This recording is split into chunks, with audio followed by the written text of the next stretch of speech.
Okay, I want you guys to look at this and then wait to find out exactly why I showed it you. There seems to be some confusion. They've accused us of being all sorts of things.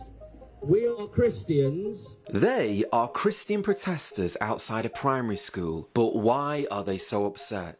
Well, you are not going to believe this one. But this school in Hampshire, England, Norwood Primary, which is for ages 5 to 11 years old, what did they decide to do? They decided to ban Easter. Yes, you heard correctly. The Easter parade, gone. The Easter church services, gone. Learning about Jesus, gone. Why? Because apparently it's not inclusive enough.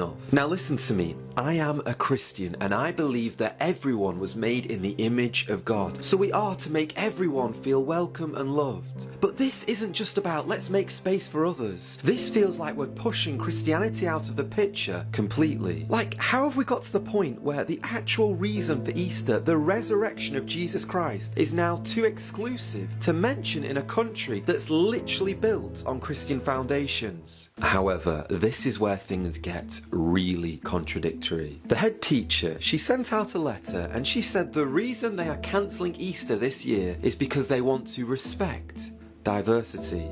And it stated, "We understand that this change may be disappointing for some, especially those who have cherished these traditions over the years. However, we believe that this decision aligns with our values of inclusivity and respect for diversity." Well, I think we need to consider that the UK is not legally a Christian country, and it is also an uncodified constitution.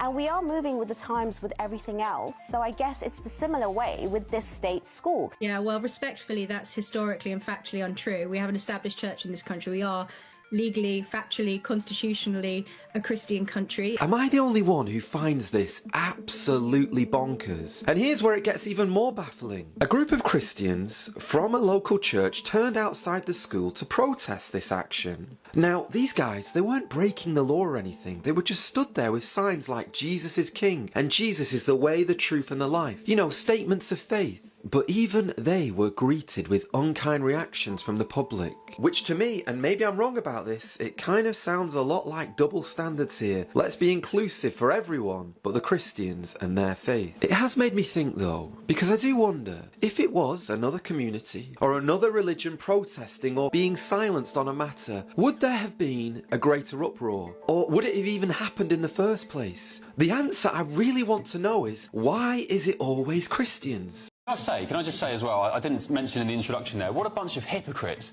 banging on about diversity and tolerance of other religions and faiths and communities. You're deliberately excluding Christianity. For what reason, I don't know. You're trying to be some sort of virtuous do-gooder. In actual fact, you're doing more harm than good. I actually find it kind of sad that in an area of 136,000 people, there was only 50 people who turned up to protest. But UKIP's Nick Taccone showed up. And say what you like about him and his political party, but he pointed out something a lot of people are thinking, that these diverse policies, they aren't about inclusion. Sometimes it's about just ticking boxes and chasing funding. And Christianity? Well, what happens to that? Doesn't matter. Doesn't matter if we quietly edge it out, as long as we get the money and we tick all the right boxes. What's even more insane is the school originally tried to pass it all off that, okay, yes, Easter, it will still be celebrated, but it'd be in the form of classroom lessons about the holidays, religious significance, using craft activities. We all know what they're trying to say here, that they're just going to make paper Easter baskets and little arts and craft projects instead of a real celebration